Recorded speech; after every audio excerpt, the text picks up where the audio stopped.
بسم اللہ الرحمن الرحیم۔ السلام علیکم۔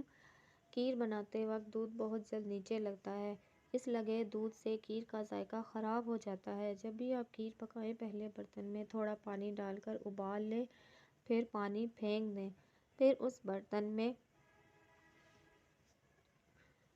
کھیر پکائیں تو دودھ نیچے نہیں لگے گا اور کھیر بھی نہایت لذیذ بنے گی۔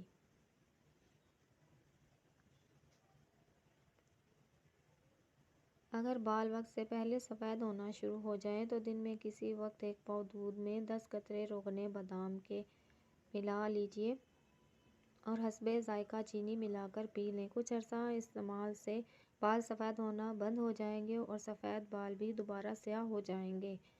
خالص شہد 1 تولہ، عرق گلاب، عرق سونف اور عرق پودینہ ہر ایک 2 تولہ شہد کو اچھی طرح تینوں عرقوں میں ملا کر دن میں 4 مرتبہ آدھی چمچ دیں۔ بچوں کے پیٹ کے درد کے لیے بہت مفید ہے۔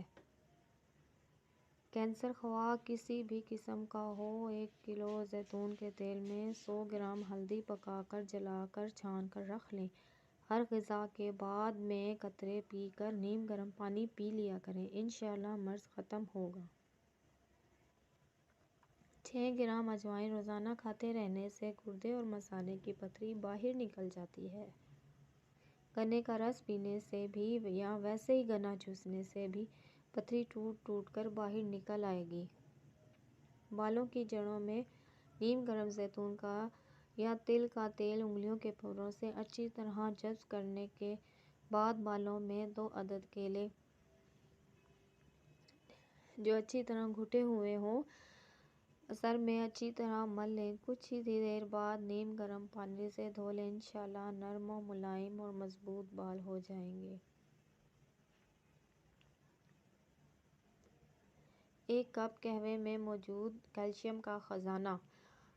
خشک پودینہ آدھا چمچ 2 کپ پانی میں ڈال کر قہوہ بنا لیں۔ جب 1 کپ پانی رہ جائے تو اس میں حسب ذائقہ میٹھا ملا کر پی لیں۔ کیلشیم کی کمی دور کرنے کے لیے یہ لاجواب ہے۔